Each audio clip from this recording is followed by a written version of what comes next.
नमो हरिहन्ताणम् नमो सिद्धाणं नमो आयरियाणम् नमो अध्यायाणम् नमो लोये सवसाहुणम्।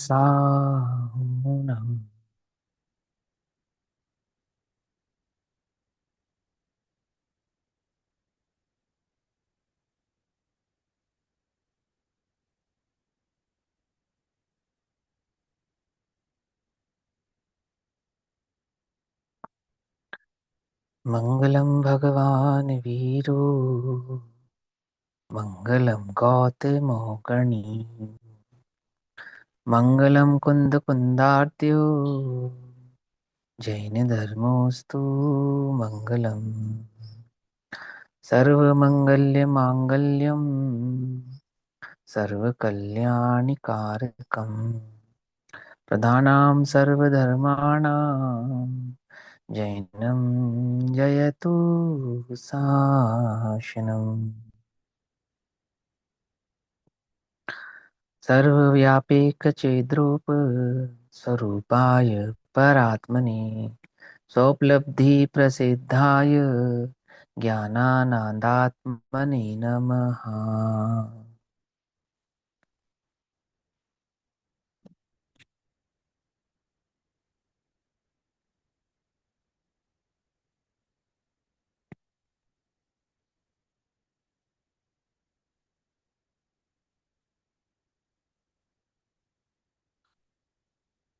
हमारी दोपहरकालीन स्वाध्याय का विषय चल रहा है श्री प्रवचन सारजी प्रमागम। श्री प्रवचन सारजी प्रमागम का स्वाध्याय हम सभी आचार्य अमृतचंद्र देव द्वारा रचित तत्व प्रदीपिका तथा आचार्य जयसेन देव द्वारा रचित तात्पर्य वृत्ति टीका के आधार से कर रहे हैं।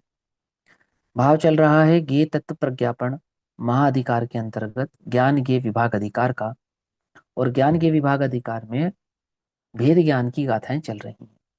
यहाँ जीव का पुद्गल से भेद ज्ञान कराते समय आचार्य देव पुद्गल के स्वरूप समझा रहे हैं, जिसमें 165 नंबर की गाथा हमारी चल रही है। और इस 165 नंबर की गाथा में ये बतलाते हैं कि किस प्रकार स्निग्ध और रुक्षत्व से पिंडता होती है। मतलब कोई पुद्गल परमाणु जब स्कंद भाव को प्राप्त होता है तो स्निग्ध और रुक्षता के कारण पिंड भाव को प्राप्त होता है। ये बात बतलाएंगे इस गाथा में। पेज नंबर 439 439, गाथा नंबर 165। गाथा पढ़ते हैं। निधावलुखावा अणुपरिणामा समाव विस्मावा समदो दुराधिगाजति पज्यन्ति हि आदिपरीणा।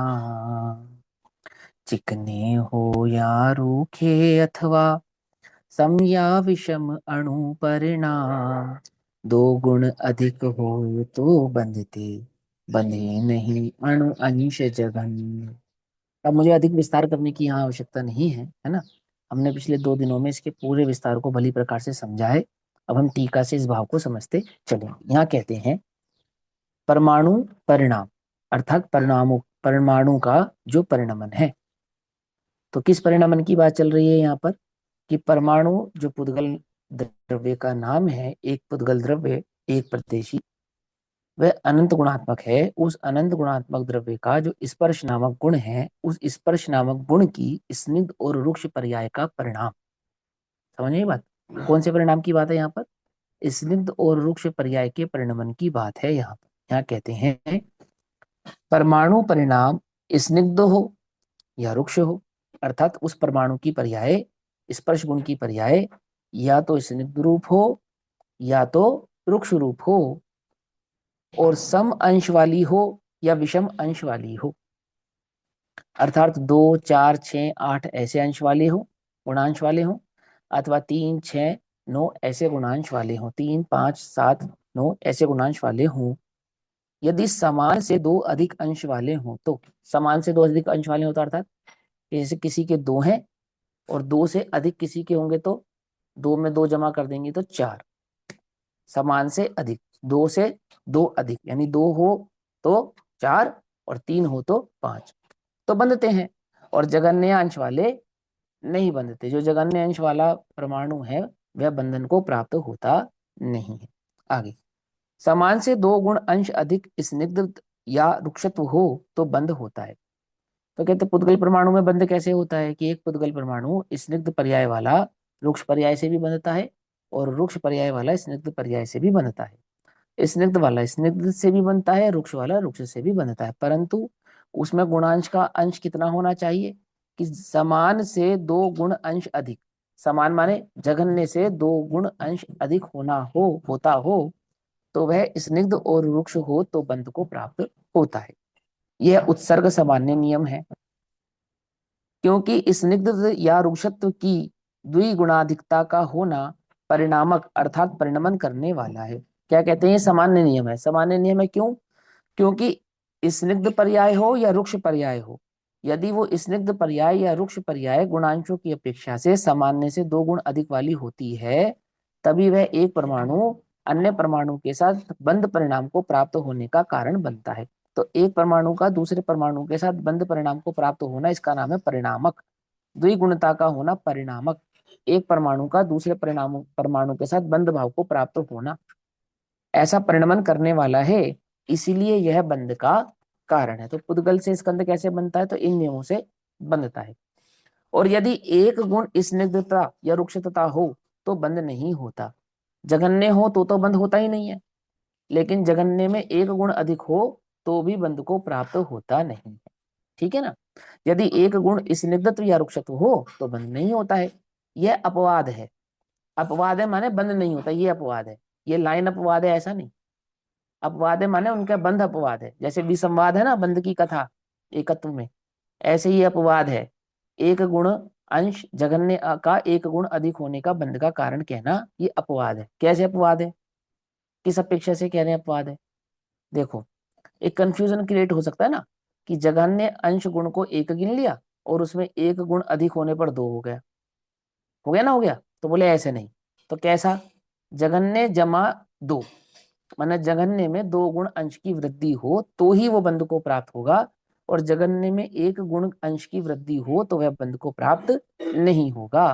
क्योंकि एक गुण स्निग्धत्व या रुक्षत्व के परिणम्य परिणामकता का अभाव होने से बंध के कारणत्व का अभाव है। ठीक है ना? जघन्य के तो अभाव है ही, जघन्य में एक गुण अधिक होने पर भी बंध का ही अभाव होता है। बंध का संबंध दो गुण अधिक होने पर ही होता है। ठीक, क्लियर है ना? कोई मुश्किल तो नहीं है? भैया चलो जी, एक हाँ। परमाणु में ये गुणांश की बात जो चल रही है, ये हाँ कौन से जी, गुणांश की बात चल रही है? किस प्रकार के गुणांश? यानी जैसे मान आपको लो पुरानी दो कक्षा सुननी पड़ेगी। अगर आपने पुरानी दो कक्षा नहीं सुनी तो वहां समझना पड़ेगा, है ना? पूरा विस्तार करना अब मुश्किल है। मुश्किल इन सेंस कि ये थोड़ा गाथाएं रह जाएंगी। थोड़ा सा क्लू दे दो, मैं उतने में समझ हम्म। जाऊंगा। बस इतना है ना, गुणांश होता है, शक्ति के अंश को गुणांश कहते हैं। प्रकट पर्याय में जो पर्याय, जैसे स्पर्श नामक गुण है, स्पर्श नामक गुण की जो वर्तमान पर्याय है, उस वर्तमान पर्याय की जो सामर्थ्य है, एक गुण की सामर्थ्य कितनी है कि एक गुण की सामर्थ्य अनंत है। सामर्थ्य कहाँ प्रकट होती है कि सामर्थ्य पर्याय में प्रकट होती है। तो अनंत पर्याय, अनंत सामर्थ्य का को यदि गुणांशों में विभाजित किया जाए तो जो सबसे जघन्य सामर्थ्य है पर्याय की, कौन सी पर्याय की? उद्गल परमाणु के स्पर्श नामक गुण की जो सबसे जघन्य सामर्थ्य है वह पुद्गल परमाणु के अन्य परमाणु के साथ बंध को सार्थक नहीं करती है। तो पुद्गल परमाणु की स्पर्श नामक गुण की स्निग्ध या रुक्ष पर्याय में कितनी सामर्थ्य चाहिए कि वह एक परमाणु से दूसरे परमाणु रूप बंध को प्राप्त हो जाए? तो कहते हैं कि यदि इस अनंत पर्यायों को गुणांशों में विभाजित किया जाए तो जघन्य गुणांश बंध का कारण नहीं होता। जघन्य गुणांश में एक गुणांश अधिक भी बंध का कारण नहीं होता, परंतु जघन्य गुणांश में दो गुणांश अधिक होने पर ही वह एक पुद्गल परमाणु अन्य पुद्गल परमाणु के साथ बंध का कारक होता है। ऐसा यहाँ पर अविभाज्य प्रतिच्छेदों के स्वरूप के माध्यम से एक पुद्गल परमाणु का दूसरे पुद्गल परमाणु के साथ बंध का स्वरूप समझा रहे हैं। क्यों समझा रहे ठीक। हैं? कि पुद्गल परमाणु में होने वाले परिणमन का कर्ता जीव नहीं है, और उस पुद्गल परमाणु की कुछ ऐसी ही योग्यता है, कुछ ऐसी ही सामर्थ्य है कि वो अपने आधार से ही स्कंद आदि भावों को प्राप्त होता है, और अपने आधार से ही स्कंद आदि भावों से टूटकर वापस गुणांश या गुण भाव या परमाणु भाव को प्राप्त हो जाता है। पुद्गल परमाणु को स्निग्ध कौन करता है, रुक्ष कौन करता है? कि पुद्गल परमाणु अपने स्वभाव से ही स्निग्धता और रुक्षता को प्राप्त हो जाते हैं। कोई भी कारक नहीं है कि वो इस पुद्गल परमाणु को कोई स्निग्ध बनावे और कोई रुक्ष बनावे। गाय सूखी घास खाती है और दूध चिकना देती है। समझ में बात नहीं समझ? वही सूखी घास बकरी खाती है तो बकरी के दूध में कम चिकनाहट आती है। वही सूखी घास गाय खाती है तो गाय के दूध में बकरी के दूध से कुछ अधिक चिकनाहट आती है। वही सूखी घास हाँ। भैंस खाती है तो भैंस के दूध में गाय के दूध से और अधिक चिकनाहट आती है। वो चिकनाहट कहाँ से आती है? कि पुद्गल परमाणु के अपने स्वाभाविक स्वभाव से आती है। घास सबने रूखी खाई, दूध सबने चिकना दिया। किसी की चिकनाहट ज्यादा थी, किसी की चिकनाहट कम थी। वही पानी बकरी ने पिया, वही पानी भैंस ने पिया, तो भी दोनों के दूध में चिकनाहट के गुणांश कम और ज्यादा थे। किसने किए? कि पुद्गल की अपनी स्वयं की योग्यता से ही थे। भैंस ने उसमें कुछ नहीं किया या बकरी ने उसमें कुछ नहीं किया। माने वो पुद्गल का पूर्व भाव अपने आधार से ही परिणमित हो रहा था, उसमें कोई उसका कर्ता धर्ता नहीं है। जीव व्यर्थ ही कल्पना करता है कि मैं अपने देह को संभालता हूँ, सजाता हूँ, इसकी रक्षा करता हूँ, अपने रोग आदि का निवारण करता हूँ। जीव सिवाय अपने उपयोग की संभाल के, ये भी व्यवहार का कथन है मूलतः, तो कुछ नहीं कर सकता। अर्थात एक ज्ञातृत्व भाव के सिवा जीव का इसमें कुछ कर्तव्य नहीं है। ऐसा ये भेद ज्ञान की गाथाओं के माध्यम से समझा रहे हैं। ठीक। अब इसी भाव को 165 नंबर की इसी गाथा पर जब आचार्य जयसेन देव टीका करते हैं तो 440 नंबर का पेज तात्पर्य वृत्ति टीका में यह गाथा 177 177 हो जाती है। ठीक। अभी म्यूट कर दो, समझो ध्यान से। अब 177 नंबर की गाथा कहते हैं। गाथा 165 है, तात्पर्य वृत्ति टीका पढ़ रहे हैं इसलिए 177 हो गई है। 440 नंबर का पेज। अब यहाँ किस प्रकार से स्निग्ध रुक्षत्व गुण से पिंड या स्कंद होता है? पिंड कहना स्कंद कहना एक ही बात है ना? ऐसा प्रश्न होने पर समाधान करते हैं। वास्तव में बंधते हैं, निश्चय से बंधते हैं। वास्तव कहना निश्चय कहना एक अर्थवाची है ना? बंधन कोई कल्पना नहीं है। हाँ, जीव की पुद्गल के साथ बंधन कल्पना है, पुद्गल की पुद्गल के साथ बंधन कल्पना नहीं है। क्यों? क्योंकि स्पर्श गुण के कारण बंधन होता है और जीव में स्पर्श गुण का अभाव होने के कारण बंधन नहीं होता है। लेकिन जीव में बंधन तो देखा जाता है, तो स्पर्श की अपेक्षा से जीव राग के कारण बंधन को प्राप्त होता है। तो राग नामक, देखो समझना ध्यान से, स्पर्श नामक पर्याय पुद्गल में है और राग नामक पर्याय जीव में है। वो ध्यान से समझना, उल्टा नहीं पकड़ना। तो स्पर्श नामक पर्याय से राग नामक पर्याय का बंधन नहीं होता। स्पर्श नामक पर्याय से तो स्पर्श का ही बंध होता है। यानी एक पुद्गल परमाणु में स्पर्श की पर्याय है, दूसरे पुद्गल परमाणु में स्पर्श की पर्याय है, तो दोनों बनते हैं।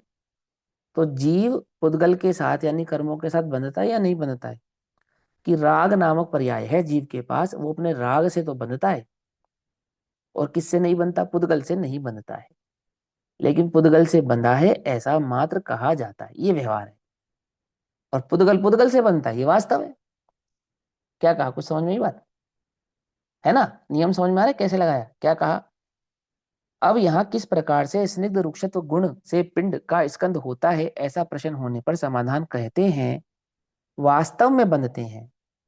कौन? कर्म पने को प्राप्त बंधते हैं। वो कौन है जो बंधन रूपी क्रम को प्राप्त होते हैं? क्रम माने 8 कर्म वाला क्रम नहीं, क्रिया वाला क्रम, कार्य वाला क्रम। ठीक है ना? बंधन रूपी क्रिया किसको प्राप्त हुई, ये प्रश्न है यहाँ पर।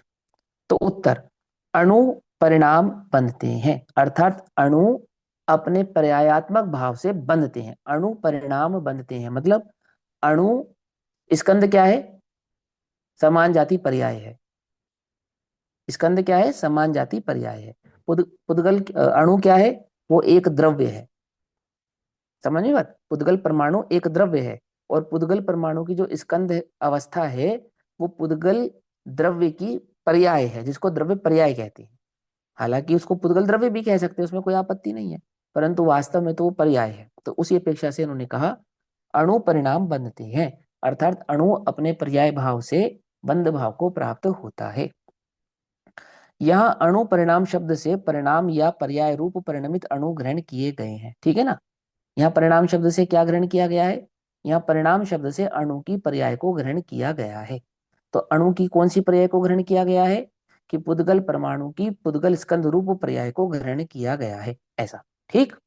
प्रश्न, कैसे हैं वे अणु परिणाम, अर्थात कैसी है वो परमाणु की पर्याय, कैसी है? तो बोले स्पर्श नामक गुण की स्निग्ध और रुक्षत्व भाव वाली है। ठीक। क्यों? याद ना नियम कि पुद्गल जब भी बंधेगा है तो अनंत गुणात्मक, परंतु अनंत गुणों के कारण वह बंधन को प्राप्त नहीं होगा, एक बात। तो मात्र स्पर्श नामक गुण की पर्याय से ही बंध को प्राप्त होगा। फिर दूसरा प्रश्न, स्पर्श नामक गुण की भी 8 पर्याय हैं, तो 8 में से 6 पर्यायों के कारण बंध को प्राप्त नहीं होगा, मात्र स्निग्ध और रुक्ष पर्याय के कारण ही बंध को प्राप्त होगा। पकड़ में आ रही ना बात है ये? तो क्या कहते हैं, कैसे हैं वे अणु परिणाम?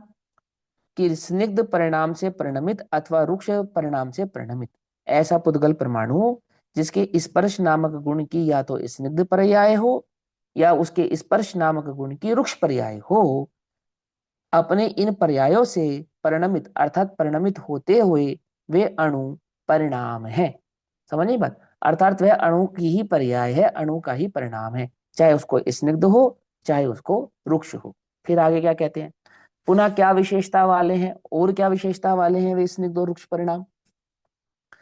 कि उन पर्यायों में जो स्निग्ध पर्याय है और रुक्षत्व पर्याय है एक पुद्गल परमाणु की, उन स्निग्धत्व या रुक्षत्व पर्यायों में दो शक्ति, जगन्य शक्ति से दो अधिक को दो शक्ति कहेंगे, दो गुण शक्ति को अधिक को, है ना। ये सारे नियम हम कल की और परसों की कक्षा में समझ चुके हैं। तो दो शक्ति, चार शक्ति, छह शक्ति आदि रूप परिणमित परमाणुओं की सम संख्या है। जिन जिन परमाणुओं के पास सम संख्या माने सम शक्ति की शक्तियां मौजूद हैं, सम संख्याओं वाली शक्ति मौजूद हैं, उन परिणामों उन अणुओं को सम संख्या वाला परमाणु कहते हैं। पकड़ में बात? माने जिस परमाणु के पास शक्ति का अंश ऑड नंबर वाला, इवन नंबर वाला हो, ठीक है ना, उस परमाणु को सम परमाणु कहते हैं, सम अंश गुण परमाणु कहते हैं। सिंपल सी बात है, इतनी बात समझो। 2 हो, 6 हो, 8 हो, 10 हो, ऐसे और इवन नंबर वाले जितने भी परमाणु होंगे जिनकी शक्तियों के अंश इवन नंबर में होंगे, वो सब क्या कहलाएंगे? वो समंश कहलाएंगे, तो सम संज्ञा कहलाएंगे। और जिन भी परमाणु की शक्ति ऑड नंबर में होगी, यानी 3, 5, 7, 9 ऐसे बढ़ाते चले जाओ, अनंत तक चले जाओ, में होगी, यानी त्रिशक्ति, पंचशक्ति, सप्तशक्ति आदि परिणमित परमाणुओं की होगी, तो वह विषम संज्ञा है, ऐसा उन परमाणु को विषम संज्ञा वाला परमाणु कहेंगे, है ना। अब देखो, धवला में एक सूत्र आता है कि सम संज्ञा वाले सम संज्ञा से बंधते हैं और विषम संज्ञा वाले विषम संज्ञा से बंधते हैं, सूत्र आता है धवला। तो इस सूत्र को पढ़ के थोड़ा कंफ्यूजन क्रिएट हो जाता है। क्या? कि जैसे 2 वाला 4 से भी बंधता होगा और 2 वाला 6 से भी बंधता होगा और 2 वाला 8 से भी बंधता होगा, ऐसा एक कंफ्यूजन क्रिएट होता है।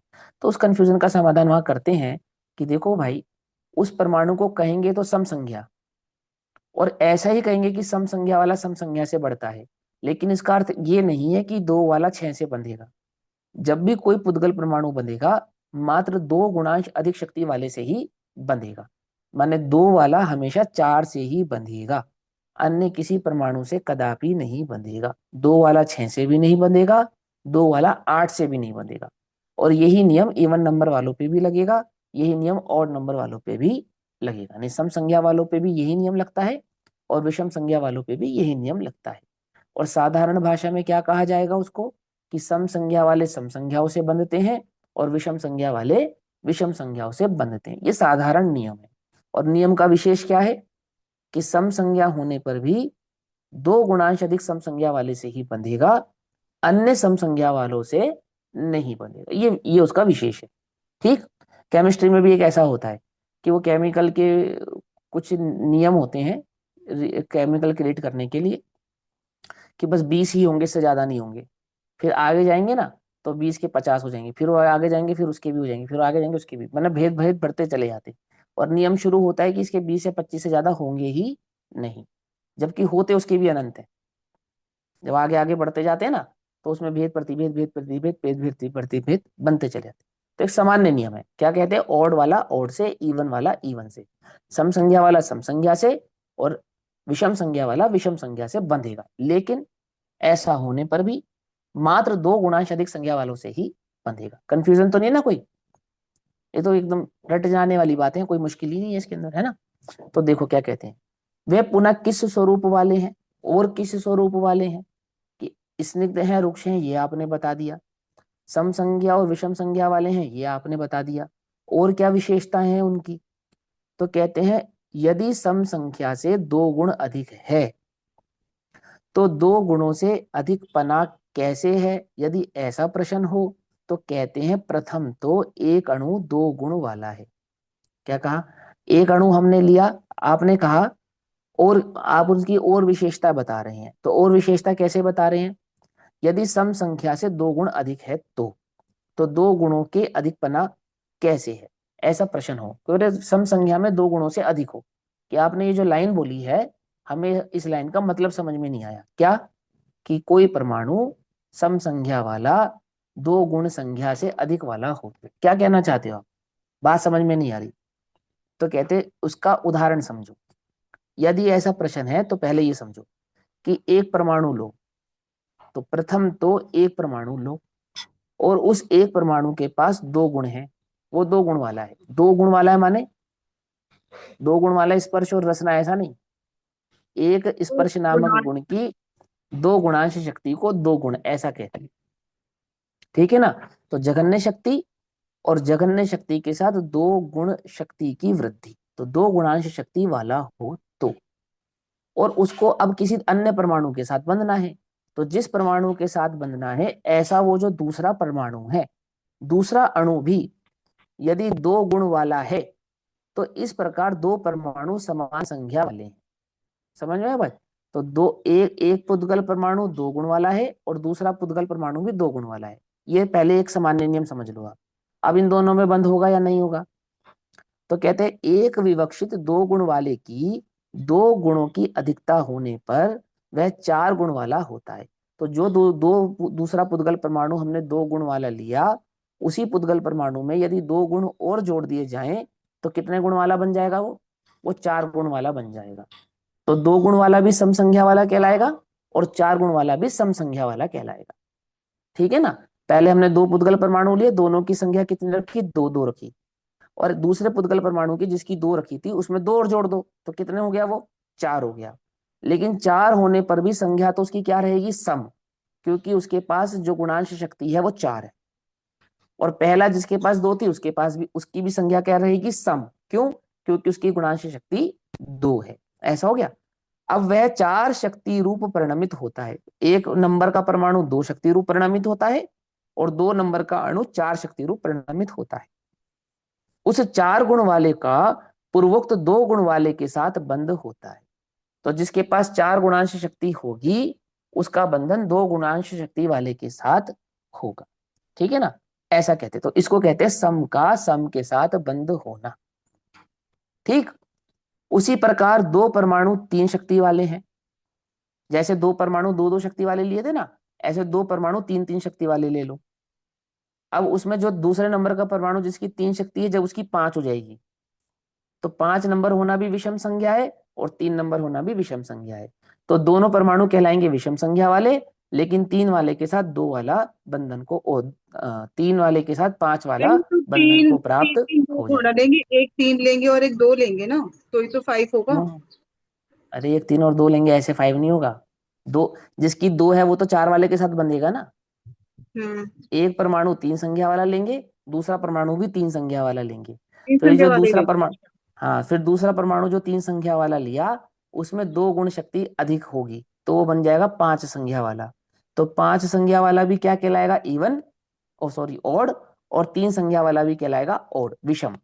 तो विषम फिर का से विषम बताना के है, साथ सेकंड बंद वाली होगा। लाइन आपने बोला कि एक हाँ परमाणु तीन वाला लिया, हाँ, और और जो दूसरा बंधने परमाणु के भी लिए तीन वाला आया, लिया। सुनो जो सुनो, बंधने पहले के दो लिए आया परमाणु लिए, पहले 2 परमाणु लिए 3-3 वाले, हाँ 2 परमाणु लिए, दोनों के गुणांश 3-3 है पहले। फिर जो दूसरा परमाणु था जिसके गुणांश 3 थे, उसमें 2 अधिक होंगे। तो जब उसमें 2 अधिक होंगे तो उसके गुणांश कितने हो जाएंगे? 5। ठीक। तो पहला परमाणु 3 गुणांश वाला और दूसरा परमाणु 5 अंश वाला। अब उसमें उसके जो 3 थे 3 में से 5 कैसे हो गए?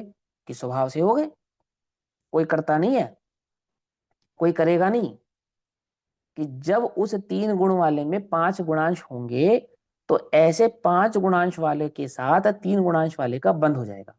तो जब उसमें 3 नंबर था तब भी वो विषम संख्या वाला था, और जब उसमें 5 नंबर आया तब भी वो विषम संख्या वाला ही हुआ। तो इस सिद्धांत को क्या कहेंगे? कि विषम संख्या वाला विषम संख्या के साथ बंधता है। बस इतनी सी बात समझा रहे हैं। फिर विषम रिपीट करूं वाला उदाहरण को? समझ देखो, में नहीं आया, विषम वाला समझ में नहीं आया। सम समझ में आ क्योंकि गया? अभी सम हमने समझ में आ बोला गया? कि पहले ये बताओ, सम समझ सब में आ समझ गया? में आया, हाँ सब भैया समझ समझाओ में सबने जरा, आया। मेरी सम समझाओ, एक एक एक बारी करके एक। मेरी बात सुनो, विषम एक बारी बात सुनो। विषम में मैं ये पूछना चाह रही हूँ कि जब भी कोई पुद्गल परमाणु बंधेगा, वो दो संख्या वाले से बंधेगा, जैसे n+2 ऐसे बंधेगा। जब हमने विषम लिया, n की जगह हमने विषम लिया, मतलब 3 लिया, तो 3 हम्म, + 2 तभी तो 5 हुआ। मतलब एक परमाणु हमने लिया 3 वाला, एक परमाणु उसमें आया 2 वाला, तभी तो 5 हुआ। तो 3 + 3 गड़बड़ हो क्या? गई। नहीं 3 नहीं + 3 नहीं तो नहीं, ये तो 6 गड़बड़ हुआ कर ना। दी, ये तो गड़बड़ कर दी ना। ये तो गड़बड़ हो गई। पहले सम संज्ञा का ये नियम वाला समझाओ समझ मुझे, में नहीं आपने क्या आया। समझाया? सम तो समझ में आया ना, कि जैसे हमने समझाओ ना। हाँ। एक जगह ने परिता हम्म अनंत लिया, वो तो था 0। हम्म उसके अंदर 2, हम्म 2 हमने लिया समान, मतलब 2 गुणों वाला, 2 जगह ने परिता ऐसे हमने प्लस कर दिया, तो ये तो हो गया 2, ये तो हो गया 2, हम्म हम्म, है ना। ये बंद गया आपस हाँ। में, क्योंकि एक जगह ने परिता अनंत को हमने वहां 0 लिया था। अरे दीदी, गड़बड़ कर रहे हो आप, रुको रुको रुको। अभी आप लोगों ने सभी नहीं समझा, विषम कैसे समझ में आएगा? देखो 0 ही तो लिया ना हमने। क्यों लिया अरे हमने सुनो 0? तो सही। मेरी बात सुनो, अरे एक हम बारी तो, बात सुनो। हाँ 0 हमने क्यों लिया? हमने क्योंकि जगन्य परिता अनंत को बंधने का वो नहीं है, बंध नहीं अरे सकता वो ना तो ठीक जगन्य कह रहे हो आप, परिता अनंत। उस वो तो आप अपेक्षा से बिल्कुल मैंने ठीक कह वहां रहे हो। 0 कह दिया, या 1 ले लो, अरे वो जब तो 1 ले लो उसे। अरे वो तो आप ठीक कह रहे हो दीदी, वो गलत नहीं कह रहे हो आप। वो जो आप बोल रहे हो वो सही बोल रहे हो, लेकिन जो जोड़ने का सिद्धांत बना रहे हो ना, वो गड़बड़ बना रहे हो। पहले सुनो शांति से। ठीक। फिर से रिपीट कर देते हैं, कोई बात नहीं। देखो ध्यान से समझना, बहुत सिंपल सिद्धांत है। एक पुद्गल परमाणु कितना प्रदेशी है? एक प्रदेशी है। ठीक। उस एक पुद्गल परमाणु को जब दूसरे पुद्गल परमाणु के साथ बंधना है, तो दूसरा पुद्गल परमाणु भी कितना है? वो एक प्रदेशी है। ठीक। एक पुद्गल परमाणु एक प्रदेशी, दूसरा पुद्गल परमाणु एक प्रदेशी। अब यहाँ प्रदेशों के अंश की तो बात ही नहीं है, तो प्रदेशों के अंश को तो छोड़ दो, दोनों एक प्रदेशी रहेंगे। अब इन एक प्रदेशी दो परमाणुओं को आपस में बंधना है, तो किस नियम के साथ बंधेंगे? कि अपनी अपनी शक्ति के नियम के साथ बंधेंगे। शक्ति का नियम क्या कहता है? कि शक्ति का नियम ये कहता है कि प्रत्येक परमाणु के पास अनंत शक्ति है। इसके पास भी अनंत है, इसके पास भी अनंत है, दोनों परमाणुओं के पास अनंत अनंत शक्तियां हैं। ठीक। अब ये अनंत अनंत शक्ति वाले परमाणु सदैव अनंत शक्ति के साथ परिणोपित हो, ऐसा तो नियम नहीं है। प्रत्येक परमाणु में अपने स्वभाव के साथ जघन्य से लेकर अनंत शक्तियों के परिच्छेद बनते हैं। प्रत्येक परमाणु में, एक परमाणु से लेकर समस्त परमाणुओं में जघन्य से लेकर अनंत शक्तियों के परिच्छेद बनते हैं। उन परिच्छेदों को अविभाग परिच्छेद कहते हैं। ठीक। तो एक पुद्गल परमाणु में सबसे जघन्य शक्ति का यदि अंश प्रकट होगा, तो वह कभी भी किसी दूसरे पुद्गल परमाणु के साथ बंध को प्राप्त नहीं होगा। हो गई बात क्लियर? तो कब बंध को प्राप्त होगा? कि सबसे एक सिंगल परमाणु में जब जघन्य शक्ति का अंश एक से बढ़कर दो अधिक हो जावे, तो वो बंध की योग्यता वाला होता है। तो कैसे बंध की योग्यता वाला होता है? तो बोले दो पुद्गल परमाणुओं को लेकर आओ जिन्हें आपस में बांधना है। तो हमने दो पुद्गल परमाणु कल्पना में ज्ञान की शक्ति में खड़े कर लिए। अब इन दोनों को आपस में बांधना है, तो कैसे बांधेंगे? तो बोले पहले पुद्गल परमाणु के पास भी जघन्य शक्ति है और दूसरे पुद्गल परमाणु के पास भी जघन्य शक्ति है, तो ये दोनों बंधेंगे? बोलो। नहीं बंधेंगे। अब एक पुद्गल परमाणु के पास जघन्य शक्ति में एक गुण अधिक हो गया, और इस पुद्गल परमाणु के साथ भी जघन्य शक्ति में एक गुण अधिक हो गया। अब ये दोनों बंधेंगे, ये दोनों अब भी नहीं बंधेंगे। तो अब पहले नंबर के पुद्गल परमाणु के साथ जघन्य शक्ति में एक गुण और अधिक हो गया, अब ये 2 गुण शक्ति वाला हो गया।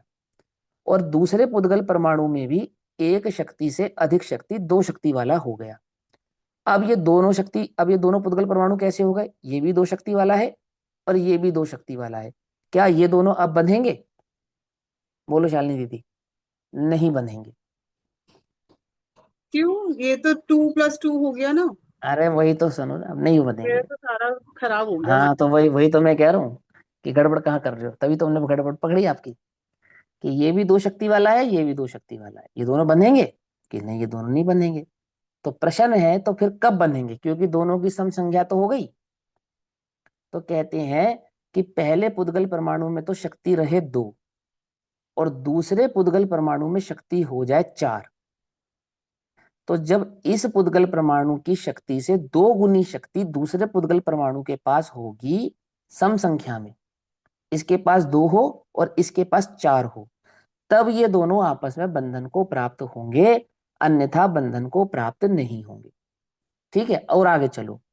अगर बाय चांस जिसमें आपने 4 शक्ति कही है इसमें 5 हो जाए, तो क्या ये 2 वाला इस 5 के साथ बंध को प्राप्त होगा? इधर देखो शालिनी दीदी, पहले इधर समझो, बाकी सब चीजें मुझे बाद अभी में भी ये समझना जो। पॉइंट नहीं क्लियर। अभी अब आपने वो बोला नहीं ये, हुआ। आपने बोला ये 2 और ये 2, ये भी बंध को प्राप्त हम्म, नहीं हो रहा, और यहाँ पर तो हाँ लिखा नहीं हुआ होगा टू ना। प्लस टू फोर हुआ, बंध को प्राप्त है। कहाँ लिखा है? एक पढ़ाओ, मिनट हमें भैया, यहाँ पढ़ाओ, एक पढ़ के लिखा है। मिनट बताओ। भैया, एक अरे मिनट, दीदी एक मिनट, एक मिनट। हाँ शालिनी, शालिनी, इसको ए और बी लेके चल। ए में 2 होने चाहिए, बी में 4 होने ही चाहिए, नहीं अरे तभी वो हुआ, वो तो ठीक है, समझ आपस में गए, लेकिन यहाँ पर बंधेंगे। देखो, सुनो, यहाँ देखो यहाँ क्या क्या लिखा लिखा है, है, यदि पढ़ो। सम हाँ बोलो। संख्या में 2 गुण अधिक है, नहीं ये नहीं, सॉरी, प्रथम हम्म, तो एक अणु 2 गुण वाला है ना, एक अणु फर्स्ट हम्म, वाला 2 गुण वाला है, हम्म, तथा दूसरा हम्म, अणु भी 2 गुण वाला है, दूसरा अणु भी दो ठीक गुण है, वाला है, 2+2 हो ठीक है। गया। तो इस हाँ। प्रकार 2 परमाणु समान संख्या वाले हैं। फिर एक हम्म, विवक्षित 2 गुण वाले की 2 गुणों की अधिकता होने पर 4 गुण वाला हुआ, 2+2 4 हो गया ना। क्या तो हुआ, वह इस लाइन कट चार करना शक्ति जरा, रूप 1 सेकंड परिणमित होता रुको है। तो। अरे इतना फास्ट मत चलो, हम तो भैया लोकल ट्रेन वाले हैं, धीरे चलते हैं। इस लाइन का अर्थ तो करो जो आपने लाइन अभी बोली है। यहाँ लिखा तो है, तथा 2 अणु भी 2 गुण वाला है, इस प्रकार 2 परमाणु समान संख्या वाले हुए, तो 2 और 2 बस समान दो संख्या वाले दो हो गए। दोनों समान संख्या वाले हो गए ना, ये लाइन खत्म हो गई। हाँ। अब अगली लाइन धीरे हाँ। धीरे पढ़ना अब थोड़ा, है ना। एक हाँ। विवक्षित एक विवक्षित 2 गुण वाले की, हम्म, है ना, एक हम्म, विवक्षित हम्म, 2 गुण वाले की 2 गुणों की अधिकता होने पर हम्म। 4 गुण वाला होता है। हाँ क्या मतलब वह है इस लाइन चार का? शक्ति वह 4 शक्ति रूप परिणमित होता है। हाँ क्या मतलब हुआ इस लाइन का, ये तो बताओ। मुझे तो यही समझ में आया, 2+2 इज तो टू गलत फोर, समझ में है ना, सिंपल है। तो गलत समझ में है ना, जो हम समझा यही रहे हैं वो समझ में समझो। आया मुझे तब भी, तो पहले भी। गलत समझ रहे हो दीदी, गलत समझ रहे हो। जो सही समझा रहे हैं वो हम समझा रहे हैं वो समझो आप। ठीक है। तो क्या ये होता कल है, आया भी तो था देखो। ना। कल आया भी तो था ना, 2 वाला 4 से बंधेगा, आपने कल लिखवाया था। 4 वाला 6 से नहीं, दीदी वो बंधेगा, देखो, वाली आपने बात तो लिखा। मुझे हाँ देखो समझ में आ सुनो। गई, वो मुझे बेसिक जो जहाँ से स्टार्ट होना है वही वाला, वो वाला हाँ तो समझ में आ गया, कोई टू बात प्लस नहीं, फोर 6+2 इजकल टू 8, मतलब 2+8 इजकल टू 10, वो तो समझ में आ सुनो तो गया। सही, सुनो तो सही, रुको तो सही। आपको क्या समझ में आया, क्या समझ में नहीं आया, ये हमें समझ में आ गया। अब जो हमें समझ में आ गया है कि आपको क्या समझ में नहीं आया, वो हम आपको समझाने का प्रयास कर रहे हैं, वो समझने का आप प्रयास करो। क्या समझे? समझे नहीं समझे? ठीक, सुनो ध्यान से। अब आपकी ज्ञान की शक्ति के परिच्छेद ही ऐसे हैं। देखो ध्यान से, मैं फिर से पढ़ देता हूँ, कोई बात नहीं। झगड़ने है, झगड़ने है। नहीं कोई बात नहीं, सुनो। देखो वैसे तो कक्षा किसी एक के लिए नहीं है, सबके लिए। लेकिन फिर भी कोई बात नहीं, थोड़ा विश्लेषण हो तो अच्छे से सबके ज्ञान में ये बात सेट हो जानी चाहिए। देखो ये कहते हैं, यदि सम संख्या से, पहले ऊपर से लेते हैं, शुरू से लेते हैं, यहाँ पर कहते हैं पुनः किस विशेषता वाले हैं वो पुद्गल परमाणु, और किस विशेषता वाले हैं, एक तो उनके स्निग्ध और रुक्ष परिणाम है, एक तो ये विशेषता हो गई। और क्या विशेषता होती है पुद्गल परमाणु के पास? तो कहते हैं कि उनके पास शक्तियों की विशेषता होती है। और वो जो शक्तियां होती हैं प्रत्येक पुद्गल परमाणु में, वो कैसी होती है? मिनिमम होती है जघन्य, और मैक्सिमम होती है अनंत। तो जघन्य से बढ़ती है तो किस क्रम के साथ बढ़ती है? तो बोले उन पुद्गल परमाणु को हम 2 भागों में विभाजित कर देते हैं। कुछ पुद्गल परमाणु तो समशक्ति वाले होंगे और कुछ पुद्गल परमाणु विषम शक्ति वाले होंगे। तो कुछ पुद्गल परमाणु के पास शक्ति की जो मुख्यता होगी वो कैसी होगी, 1 2 1 3, है ना, 5 7 ऐसे होगी। और किसी के अंदर कैसे होगी कि 2 4 6 8 ऐसे हो। ठीक। अब जिन भी पुद्गल परमाणु के साथ जघन्य जमा एक शक्ति होगी, जिसके भी पास होगी, वो कभी भी बंध को प्राप्त होगा ही नहीं। तो कौन सा पुद्गल परमाणु बंध को प्राप्त होगा, जिसमें जघन्य के साथ 2 गुण शक्ति अधिक होगी, एकमात्र वही बंध को प्राप्त होगा। ठीक है ना। तो मिनिमम बंध का क्राइटेरिया क्या हो गया, मिनिमम बंध का क्राइटेरिया हो गया 2 गुण शक्ति। ये मिनिमम बंध का क्राइटेरिया हो गया। तो ये जो 2 गुण शक्ति वाला है, अब ये नियम पूछते हैं कि आपने उनको 2 भागों में विभाजित किया, तो उसके पीछे का कारण क्या था। एक को आपने सम कर दिया, एक को आपने विषम कर दिया। तो बोले उसके पीछे का कारण ये है कि सम शक्ति संख्या वाले जो परमाणु हैं वो सम शक्ति वाले संख्या वाले परमाणु के साथ ही बनेंगे, अन्य के साथ नहीं बनेगी। और जो विषम शक्ति वाले परमाणु हैं वो भी विषम शक्ति वाले के साथ ही बनेंगे, अन्य के साथ नहीं बनेंगे।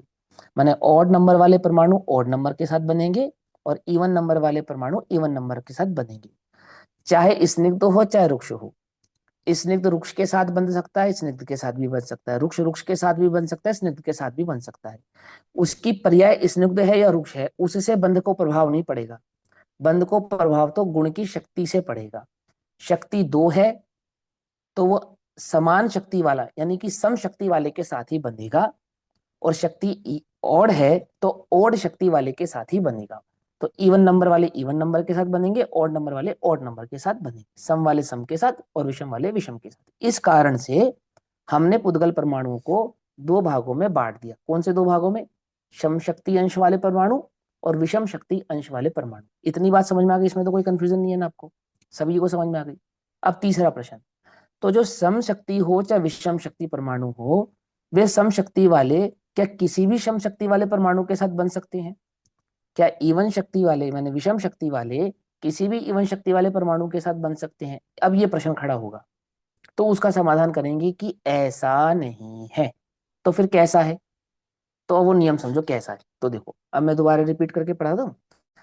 2 शक्ति 4 शक्ति 6 शक्ति आदि रूप परिमित परमाणु की समसंज्ञा है, और 3 शक्ति 5 शक्ति 7 शक्ति आदि परमाणु परिमित परमाणु की विषम संज्ञा है। इतनी बात हमको क्लियर है, कोई कंफ्यूजन नहीं है इसके अंदर हमको, है ना। और इन्होंने 2 शक्तियों के माने सम और विषम के भाग में क्यों बांटा वो भी हमको पता है। अब हमें बस ये नियम और भर सीखना रह गया है कि सम संख्या या विषम संख्याओं में जो बंध लागू होता है वो किस प्रकार से होता है। बस ये आखिरी नियम हमें सीखना है, ये सीख गए तो बस हो गया काम, हो गया आप एक्सपर्ट इसके अंदर पूरी।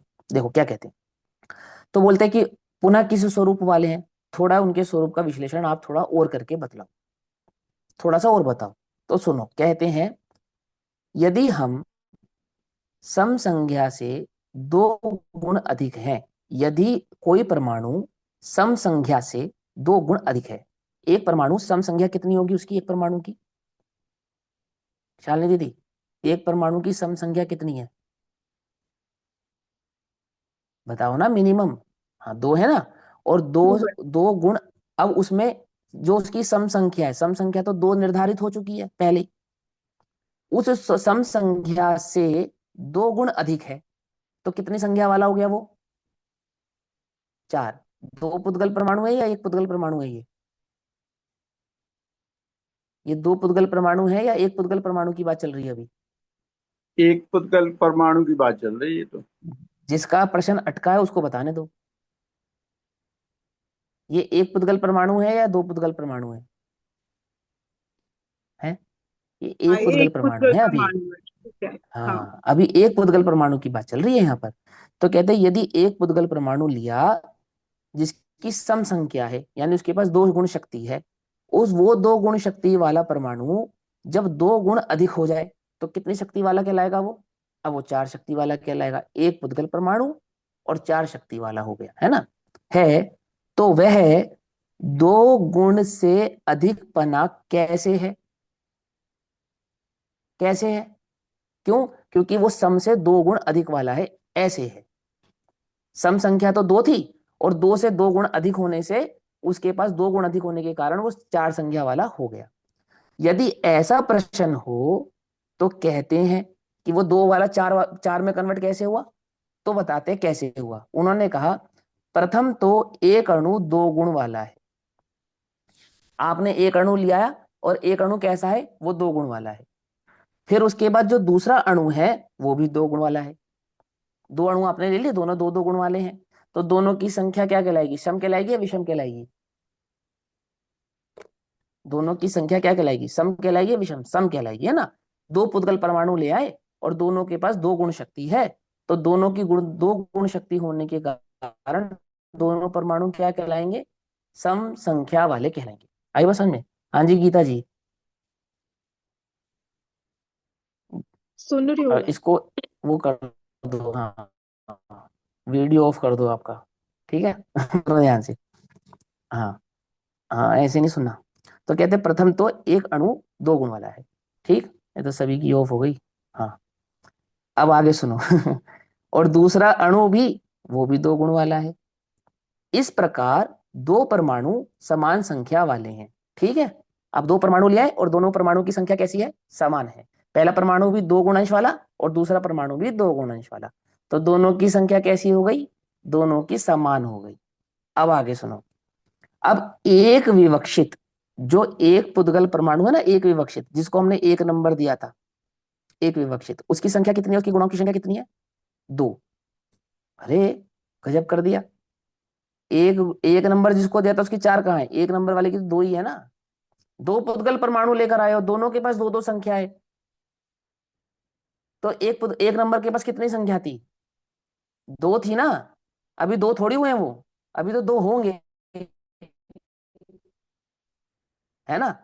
तो एक विवक्षित 2 गुण वाली की, जिसको हमने 1 नंबर परमाणु कहा था, उस 1 नंबर परमाणु की जो 2 संख्या थी, ऐसे 2 गुण वाले की 2 गुणों की अधिकता होने पर, जब उसमें 2 गुण और अधिक हो जाएंगे तो वह परमाणु 4 गुण वाला होगा।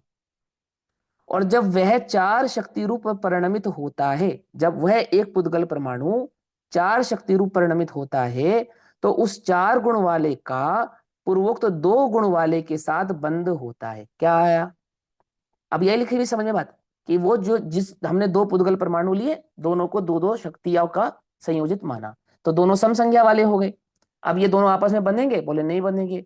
लेकिन जिसको एक पुद्गल परमाणु को, जिसको 2 शक्ति थी, जब उसमें 4 शक्ति हो जाएगी, तब वो 4 शक्ति वाला 2 शक्ति वाले के साथ बंधन को प्राप्त हो सकता है। उससे पहले बंधन को प्राप्त नहीं होगा। लिखा ना, बिल्कुल स्पष्ट ही लिखा है ना। अब आगे सुनो।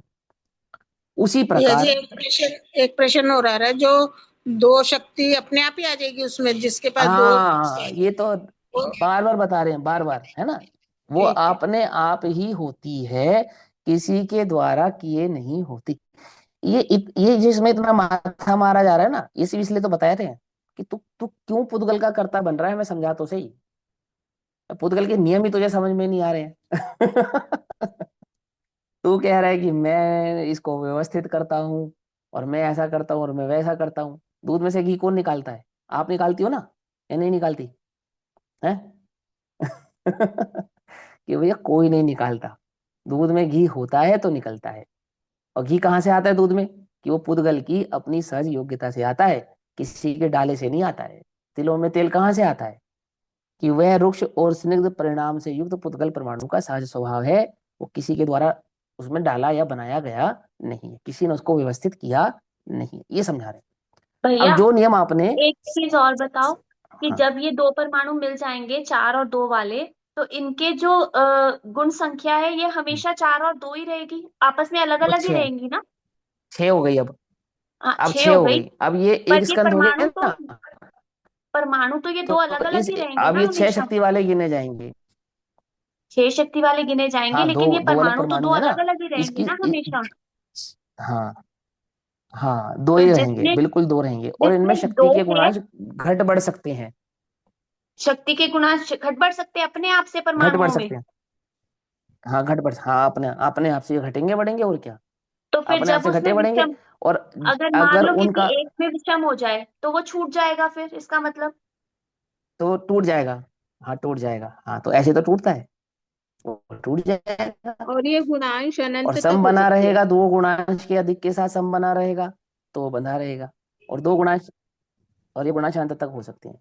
और वो एक पुद्गल परमाणु में मान के चलो, एक पुद्गल स्कंध में 10 परमाणु है, तो 10 के 10 एक ही नियम से बंधे हैं। किस नियम से बंधे हैं? कि प्रत्येक में 2 का ही अंतर होना चाहिए। प्रत्येक में 2 का अंतर होना चाहिए। अब किसी एक में 3 का अंतर हो गया तो ये 9 रह जाएंगे, वो छूट जाएगा। और किसी एक में 2 से अधिक अंतर हो गया तो भी छूट जाएगा। और अंतर नहीं हुआ तो बने रहेंगे। कब तक बने रहेंगे? जब तक समान अंतर बना रहेगा तब तक बने रहेंगे। और जैसे ही समान अंतर में वृद्धि या हानि होगी वैसे ही अलग हो जाएंगे। समझ में आई यही बात? नहीं भेद, समझ? भेद संघात का नियम होता है, भेद और हाँ, ये संघात। भेद संघात का नियम होता है। देखो एक उदाहरण देता हूँ आपको, ध्यान से समझना। हमारे शरीर में हड्डी है ना, हड्डी, हड्डी है ना, बोन। इसका परमाणु स्निग्ध माने या रुक्ष माने? पहला प्रश्न। साधारणतः इसको स्निग्ध कहेंगे या रुक्ष कहेंगे? स्निग्ध बोलेंगे। हाँ बोलो भैया, डॉक्टर बताएंगे, कोई डॉक्टर हो अपनी कक्षा में? हैं? रुक्ष है वैसे तो, हड्डी अगर का मतलब परमाणु रुक्ष होता है, स्निग्ध नहीं होता। टच से देखे तो रुक्ष है। हाँ, रुक्ष होता है। हाँ, हड्डी का परमाणु रुक्ष होता है। ठीक, तो हड्डी का परमाणु है रुक्ष। और विज्ञान क्या कहता है? ये हड्डी किससे बनती है? कैल्शियम से। कैल्शियम किस में होता है? कि दूध में। और दूध के परमाणु कैसे होते हैं? रुक्ष या स्निग्ध? स्निग्ध। तो स्निग्ध दूध के परमाणु है, और उससे जिस हड्डी का निर्माण हुआ है वो रुक्ष है। कुछ बात समझ में ही नहीं? क्या कहा? पकड़ में ही मत।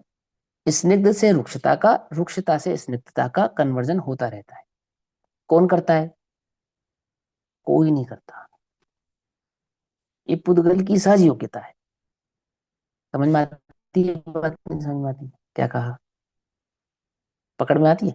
अब ऐसे स्निग्ध और रुक्षता के असंख्यात भेद हैं। बनाते चले जाओ, बनाते चले जाओ, बनाते चले जाओ, बनते चले जाएंगे। ठीक, अब विस्तार तो इसका कितना है? कि विस्तार तो इसका इतना है कि जन्म खत्म हो जाए, आपका विस्तार पूरा ना हो। ठीक लेकिन समझना कितना है? कि मैं इसमें कुछ नहीं कर सकता, इतना समझना है। जिन्हें समझ में नहीं आ रहा वो ये भी समझ ले कि मैं इसमें कुछ नहीं कर सकता मुझे इतना ही समझना है कि मैं समझ भी नहीं सकता तो मैं इसमें कुछ कर भी नहीं सकता। इससे भेद ज्ञान मूलता कराना है, इन गाथाओं का अभिप्राय ये है। ठीक है ना? अब बात सिर्फ इतनी सी है, मैं अपने लिए भी कहूं कि वो गाथा के साथ न्याय नहीं होगा टीका के साथ, अगर हम इसको अध्यात्म की अपेक्षा से पढ़ाकर और आगे बढ़ जाएं कि भाई इसमें बस इतना ही स्वरूप समझ लेना चाहिए और आगे बढ़ जाना चाहिए। आचार्य देव ने प्रवचनहार जैसे महाग्रंथ में इन 10 गाथाओं को रखा है, उस पर टीका भी की है ना? तो अपना भी फर्ज बनता है ना, एक अपना कर्तव्य है कि हम इन टीकाओं को भली प्रकार से समझ लें। क्यों समझ लें? कि व्यर्थ की बातों में भी तो उपयोग लगाते हैं, और ये व्यर्थ की बात नहीं है। क्यों? क्योंकि यदि जब पुद्गल का ये स्वरूप समझ में आता है तो अंतर में वो जो आत्मज्ञान है ना, आत्मबोध, वो और प्रबल होता है, वो और अधिक स्ट्रांग होता है, वो अंदर में और अंदर से समझ में आता है हो मैं व्यर्थ ही इनकी परिकल्पनाओं में अपने उपयोगों को व्यर्थ करता हूँ, वेस्ट करता हूँ। ठीक है, आई बात समझ में? तो अब ये जो 2 का नियम था ये बिल्कुल same to same as it is 3 पर भी लागू होगा। 2 में भी 2 गुणांश अधिक का बंध है और 3 में भी 2 गुणांश अधिक का ही बंध है। यानी 3 वाला हमेशा 5 वाले से ही बंधेगा। एक पुद्गल परमाणु जिसकी 5 शक्ति 3 है वो ऐसे पुद्गल से जाकर बंधेगा जिसके पास शक्ति हो। समझ में आई बात? नहीं समझ? अब 3 और 5 जब दोनों जुड़ेंगे तो टोटल कितनी शक्ति बन जाएगी? हम्म, अरे बोलो ना। 8 बन 8 जाएगी। 8 अब 8 ये कौन सी 3 संख्या और वाले 5। बन गए, सम या विषम? हम्म, कि विषम संख्या वाले सम संख्या वाले हो गए। कुछ बात समझ में आ रही ना? ये 8 हो गई ना, तो विषम संख्या वाले जो 2 पुद्गल परमाणु विषम संख्या वाले थे ये आपस में जुड़ के क्या बन गए? सम संख्या वाले हो गए। हो गए नहीं हो गए? अब 8 हो गए। अब ये 2 पुद्गल परमाणु जो 8 शक्ति वाले हैं ये अपने पास 2 गुण अधिक वाले परमाणु को खींचेंगे या नहीं खींचेंगे? खींचेंगे ना। यानी जिस पुद्गल परमाणु के पास कैसे 2 शक्ति जुड़ेगा? होगी उसके साथ भी बंधन को प्राप्त होंगे, है ना? यानी जिसके पास 10 होगी उसको भी बांधेंगे और जिसके पास है ना 8 है ना, तो 8 वाला 10 के साथ भी बंधेगा और 8 वाला 6 के साथ भी बंधेगा। समझ बात। अब 8 वाला जब 6 के साथ बंधेगा तो इनकी संख्या कितनी हो जाएगी? 14 14। हो जाएगी। फिर 40। ये 14 संख्या वाला 12 के साथ भी बंधेगा और 16 के साथ भी बंधेगा। हाँ बोलो भैया, बोलो बोलो बोलो बोलो। इस हिसाब से तो वो ऑड वाले तो बेचारे ऐसे ही रह गए सूखे सूखे, क्योंकि हमेशा ऑड और ऑड तो हमेशा इवन नहीं होएगा। अब उसमें हमेशा इवन। असंख्यात, हमें असंख्यात भेद पड़ते चले जाते हैं, क्योंकि शक्ति सदैव एक से नहीं रहेगी ना। तो अपने नहीं, आप ही जो ऑड नंबर है उनकी ऑटोमेटिकली इवन हो जाएगी अपने स्वभाव से ही। हमेशा वही थोड़ी बनी रहने वाली है। मान के चलो दो पुद्गल परमाणु जुड़े और उन्होंने 14 जब शक्ति बना ली, उसमें समझा? तो हमेशा उनमें 14 थोड़ी बनी रहेगी। जब उसमें शक्ति किसी किसी एक परमाणु से की, किसी दो उसने परमाणु की, अथवा जो तो फिर के साथ जोड़ देते जाएंगे। क्या समझ में नहीं आई बात, क्या बोलो, फिर से बोलो। जो जिसमें शक्ति नहीं है उसमें जब हाँ शक्ति आ जाएगी तब वो भी जुड़ने शुरू हो जाएंगे। हाँ, वो भी जुड़ने शुरू हो जाएंगे। एक समय पहले शक्ति थी, एक समय बाद शक्ति नहीं है, एक समय बाद अनंत शक्ति हो जाएगी, अगले समय फिर 0 हो जाएगी, किसी समय 10 हो जाएगी, किसी समय 12 हो जाएगी, किसी समय 18 हो जाएगी, किसी समय और हो जाएगी, किसी समय इवन हो जाएगी, किसी समय रुक्ष हो जाएगा, किसी समय स्निग्ध हो जाएगा। कौन करेगा? कि अपने स्वभाव से ही होता रहेगा, कोई नहीं करेगा। ये है नियम। आई इसी समझ को में? पुद्गल इसी को पुद्गल का हाँ, मिलना बिछड़ना कहा है। इसी को पुद्गल का मिलना बिछुड़ना कहा है, जो निरंतर होता रहता है। असंख्यात पुद्गलों का आश्रव इस देह में होता है। असंख्यात का क्यों होता है? हड्डी के भी होते हैं, खून के भी होते हैं, मांस के भी होते हैं, मज्जा के भी होते हैं, ये ऊपर स्किन है इसके भी होते हैं। समझ नहीं बात। और इसी प्रकार से शरीर में मवाद आदि है, मल आदि है, इसके सबके परमाणु बनते जुड़ते जाते हैं। और उतने ही कितने ही परमाणु बिखरते जाते हैं। कब बिखरते हैं? कि उनकी गुणांश शक्ति घट बढ़ होने के कारण वो अपने स्कंद को छोड़ देते हैं, उनकी स्कंद के साथ ताल मिलता नहीं बैठती। क्यों नहीं बैठती? क्योंकि उनकी शक्ति में गुण, जो गुणपना है वो हीन अधिक हो जाता है। और हीन अधिक होने के कारण असंख्यात परमाणु प्रति समय इस देह में जुड़ते भी हैं और प्रति समय इस देह से छूटते भी हैं। और यह प्रति समय हो रहा है। कैसे हो रहा है? कि सम और विषम संख्याओं के खेल के कारण अपने आप ही हो रहा है। आ रही है बात समझ में कि नहीं समझ में आ रही?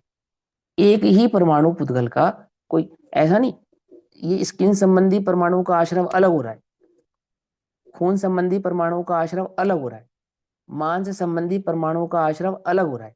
जैसे किसी की बॉन्ड डेंसिटी ज्यादा होती है, होती नहीं होती है? बॉन्ड डेंसिटी किसी की ज्यादा होती है, किसी में फैट ज्यादा होता है, किसी तो का क्या खून ज्यादा है, गाढ़ा होता है। इस होता लोक नहीं होता में है? हाँ इस लोक में इस प्रकार से परमाणु सम विषम संख्या वाले ठसाठस भरे कहलाए। तो तो इसको है ना जब ठसाठस भरे हुए। यानी ये तो ठसाठस भरे है ना पुद्गल शक्ति वाले, परमाणु। सम विषम शक्ति वाले। सभी सभी परमाणु अपने सम विषम और जघन्य शक्ति वाले ही के भाव से ही परिणमित हो रहे हैं। बिना शक्ति का कोई परमाणु है बताओ? कोई पुद्गल परमाणु बिना शक्ति वाला नहीं है। प्रत्येक पुद्गल परमाणु जघन्य से लेकर अनंत शक्तिवान है। अगर उसमें नहीं होगी, 0 होगी तो जघन्य होगी, और होगी तो 1 2 3 4 की अपेक्षा से अनंत तक होगी। बिना शक्ति का कौन है? कोई भी नहीं है। ठीक है ना? और उसी से वो विश्व सोपचे आदि आदि आदि आदि भाव आप जो पुद्गल के भेद समझते हैं, 25 23 प्रकार के पुद्गल वो बनते चले जाते हैं। बस इतनी सी बात है। वर्ग वर्गणा ऐसी इसी प्रकार से बनती है। एक पुद्गल परमाणु एक वर्ग हो गया। हालांकि वर्ग के कई सारे भेद होते हैं। पहला वर्ग में समझो पुद्गल परमाणु। अब एक पुद्गल परमाणु कर्म वर्गणा रूप परिणमित हुआ, तो एक कर्म वर्गणा में जितने पुद्गल परमाणु की आवश्यकता हो, मिनिमम उतने पुद्गल परमाणु मिलते हैं, तब एक वर्गणा बनती है। और इस प्रकार से वर्गणाएं बनती चली जाती हैं। इसी प्रकार से कर्म की वर्गणा बनती है, आहारक की बनती है, तेजस की बनती है, उदारिक की बनती है, व्यतिरिक की बनती है, ऐसे मनोवर्गणाएं बनती हैं, ऐसे बनती चली जाती हैं। और वही वही वर्गणाएं बिखरती भी चली जाती है। कर्म वाले तेजस चले हो जाते हैं, तेजस वाले व्यतिरेक हो जाते हैं, व्यतिरेक वाले आहारक हो जाते हैं। इनमें ऐसा परिणमन भी होता रहता है। आई बात समझ में? जैसी जिसकी जो शक्ति होती है वैसी उसकी उस आधार से परिणमना होती चली जाती है। आ रही है बात समझ में? नहीं समझ में आ रही है? पकड़ में बात। क्योंकि आहारक के साथ तेजस जुड़ेगा या नहीं जुड़ेगा, ये सिर्फ उसकी गुणांश शक्ति पर निर्भर करता है ना कि उसके आरक और तेजस्पने पर। पकड़ में ही बात नहीं? पकड़ में? क्या कहा? कोई आरक तेजस से कब जुड़ेगा? कि गुणांश शक्ति एक दूसरे को प्रभावित करेगी तो जुड़ेंगे, और गुणांश शक्ति एक दूसरे को प्रभावित नहीं करेगी तो नहीं जुड़ेंगे। और इस गुणांश शक्ति के कारण ही पुद्गल परमाणु को रूपी और अरूपी संज्ञा प्राप्त होती है। क्या कहा? इन गुणांश शक्तियों के कारण ही, माने जो पुद्गल परमाणु जिस पुद्गल परमाणु के साथ बंधन योग्यता को प्राप्त होगा, बंधने की योग्यता को प्राप्त होगा, समझ में बात नहीं? समझ में? वो पुद्गल परमाणु उस पुद्गल परमाणु के साथ रूपी कहलाएगा, और जिसमें बंधने की योग्यता नहीं होगी वो उसके लिए अरूपी कहलाएगा। एक नियम और समझाता हूं। मान के चलो एक पुद्गल परमाणु 2 गुण शक्ति वाला है और एक पुद्गल परमाणु 4 गुणांश शक्ति वाला है, तो ये दोनों बंधेंगे या नहीं बंधेंगे? हैं? अरे एक पुद्गल परमाणु 2 गुण शक्ति वाला है और एक पुद्गल परमाणु 4 गुणांश शक्ति वाला है, तो ये दोनों आपस में बंधेंगे या नहीं बंधेंगे? बन सकते हैं। बंधेंगे। हाँ, तो बंधेंगे। कहते हैं कि कोई जरूरी नहीं है, बंधना होगा तो बंधेंगे, नहीं बंधना होगा तो नहीं बंधेंगे। ये तो नियम ये है कि जब भी बंधेंगे तो 2 और 4 के अनुपात में बंधेंगे, लेकिन इसका मतलब ये नहीं है कि 2 और 4 है तो इन्हें बंधना ही पड़ेगा। क्या कहा? क्या कहा? आई बात समझ में? नहीं समझ में? समझ में आई? कि जब भी बंधेंगे तो बंधेंगे तो इस अनुपात में कि 2 और 4, लेकिन कोई पुद्गल परमाणु 2 गुणांश वाला है और कोई पुद्गल परमाणु 4 अंश वाला है, तो अब तो इन्हें बंधना ही पड़ेगा। ऐसा नियम नहीं है कि बंधना ही पड़ेगा, मर्जी है बंधे ना बंधे। लेकिन बंधेंगे तो इस नियम से बंधेंगे, ये है बात। आई बात समझ में या नहीं समझ में आई? मतलब पकड़ में आती है ना यहाँ बात? पे स्वतंत्र हाँ। स्कंद में भी यहाँ पर यही नियम स्वतंत्र लागू योग। होगा?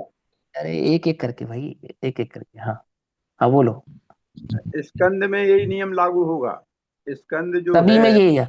हाँ हाँ, सभी में यही नियम लागू। पुद्गल परमाणु से स्कंद भाव को प्राप्त होने में यही नियम लागू होता है, और टूटने में भी यही नियम लागू होता है। ठीक है ना? पकड़ में आ गई बात? हाँ बोलो। हाँ, आपको क्या कहना था? और कौन बोल रहा था? गीता जी बोल रहे थे, बोलो। ये मैं कह रही कुसुम थी, आंटी इससे बोल रहे थे, कौन हमें बोल रहा था? स्वतंत्र योग्यता पता चलो चलती है। चलो आगे बढ़ते हैं। अब उसी प्रकार 2 परमाणु 3 शक्ति वाले हैं, वहां पर भी एक 3 गुण शब्द से कहे जाने वाले 3 शक्ति युक्त परमाणु के 2 शक्तियों के मिलाप किए जाने यानी बढ़ जाने पर 5 गुण वाला परमाणु होता है। तो एक गुण जिसके पास 3 थी, उस 3 वाले पे 2 गुण शक्ति बढ़ जाए तो वो 5 गुण वाला हो जाता है। और जब वह 5 गुण वाला हो जाता है तो उस 5 गुण वाले के साथ पूर्वोक्त जो पहले नंबर पे 3 गुण वाला था उनका बंध होता है। समझ में आई बात? ठीक। अब आगे चलते हैं। इस प्रकार दो दो स्निग्ध का, दो दो रुक्ष का, दो दो स्निग्ध तथा रुक्ष का अथवा सम का और विषम का 2 गुण अधिक होने पर बंध होता है। सम का और विषम का 2 गुण अधिक होने पर, समझ नहीं बात? एक परमाणु का दूसरे परमाणु से 2 गुण अधिक होने पर, एक नहीं, 2 वाले का 4 वाले के साथ और 4 वाले का 6 वाले के साथ। 2 वाले का 6 वाले के साथ या 8 वाले के साथ बंध नहीं होगा, क्योंकि वो 2 से अधिक है ना? ऐसा अर्थ है, परंतु विशेषता यह है कि आदि शब्द से जल के स्थान पर जघन्य स्निग्धपना और रेत के रहित आदि परिहीणा बनते हैं। अर्थात क्या कह रहे हैं कि जो जघन्य शक्ति वाले होते हैं वो बंधन से परिहीण यानी कि हीन होते हैं, बंधन को प्राप्त नहीं होते हैं। बस विशेष इतनी बात है। जैसे जल और रेत, जल और रेत आपस में बनते नहीं बनते हैं? कि आप पानी में रेत मिलाकर दीवार नहीं खड़ी कर सकते। समझ नहीं बात? पानी जैसे सूखेगा रेत झड़ जाएगी तुरंत। पकड़ में आ गई? नहीं पकड़ में आई बात? तो कह रहे जैसे पानी और रेत आपस में नहीं बंधते, ऐसे जगन्य गुण वाले आपस में नहीं बंधते हैं। ये उदाहरण देकर उन्होंने ये बात समझाई। आगे क्या कहते हैं? कुछ विशेष कहते हैं। भैया, स्थानीय स्निग्धपना और स्थानीय रुक्षपना का क्या मतलब हुआ? स्थानीय पानी जघन्य की स्निग्धपना। पानी की जगह पे तो स्निग्ध परमाणु को ले लो, और रेत की जगह पे रुक्ष परमाणु को ले लो। और रुक्ष परमाणु की यदि जघन्य शक्ति हो और इस स्निग्ध परमाणु की यदि जघन्य शक्ति हो, तो दोनों जघन्य शक्ति वाले आपस में कभी बंध को प्राप्त नहीं होते हैं, जैसे रेत और पानी बंध को प्राप्त नहीं होते हैं। ये लिखा। स्थानीय माने उसकी जगह, माने पानी की जगह पे लो स्निग्ध परमाणु और रेत की जगह लिखो रुक्ष परमाणु।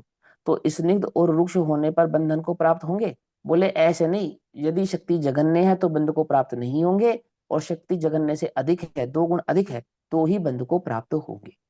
और परिहीणा का क्या मतलब है? हीन परिहीणा? शक्ति वाले, परिहीणा यानी हीन शक्ति वाले, है ना, हीन शक्ति वाले। ठीक। कुछ विशेष कहते हैं कि परम चैतन्य परिणति लक्षण, परम चैतन्य परिणति लक्षण किसका है? चैतन्य का। इस पुद्गल की उहापोह में अपने को नहीं भूल जाना, ठीक है ना।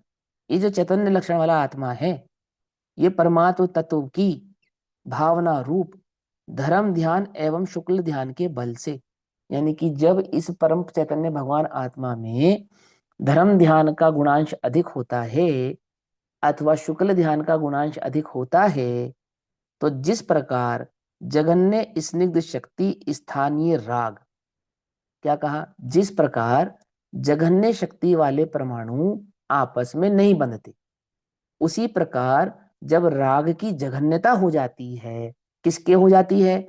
उस चैतन्य भगवान आत्मा के, जो धर्म ध्यान या शुक्ल ध्यान में परिणमित हो रहा है, उस चैतन्य भगवान आत्मा के जब राग की जघन्यता हो जाती है, जैसे पुद्गल परमाणु जघन्य शक्ति से बंध के कारक नहीं होते हैं, उसी प्रकार जब राग भी जघन्य हो जाता है तो वह बंध का कारक नहीं होता, माने राग उपशम अवस्था में बंध का कारक नहीं होता। ये क्या, ठीक है ना। तो क्या कहते हैं, उसी प्रकार जिस प्रकार जघन्य स्निग्ध शक्ति स्थानीय राग के क्षीण होने पर, पुद्गल परमाणु शक्तिहीन होने पर क्या होता है?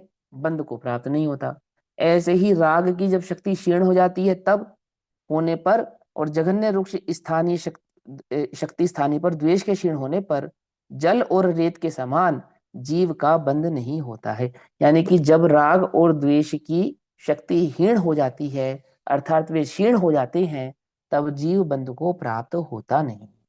और जब राग और द्वेष तीव्र होते हैं तो जीव बंध को प्राप्त होता है, सिंपल।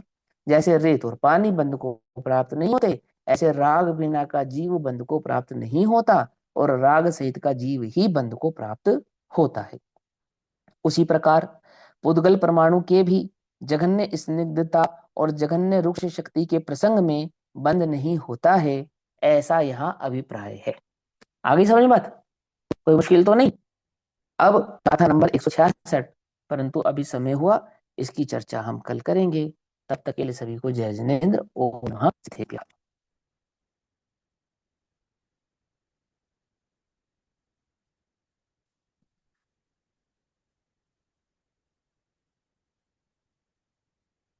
निज निधि निज में यह अनंत उपकार है, उसके लिए जिनवाणी माँ को वंदना शत बार।